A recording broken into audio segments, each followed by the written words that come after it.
ও 30 টাকা কেজি মাছে বাবু ভেয়ে খাবেলো। জল দিয়ে বেশি করিস না, 8টা বাজে দেরি করিস না। রূপালী মাছের মতো গরু পাহাড়ে,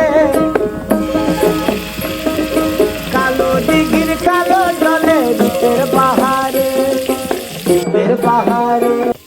ইলিশ মাছের কাঁটা ভালো, চিংড়ি মাছের টক, 7 টাকাতে কিনবে লোকে, গিলবে গবা গপ, গিলবে গবা গপ, গিলবে গবা গপ।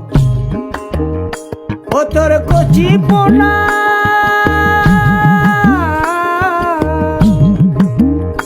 ও তোর কচি পোনা বেছে বেছে হাটে বেচা হবে গো। চুনো পুঁঠি আর বেচিস না।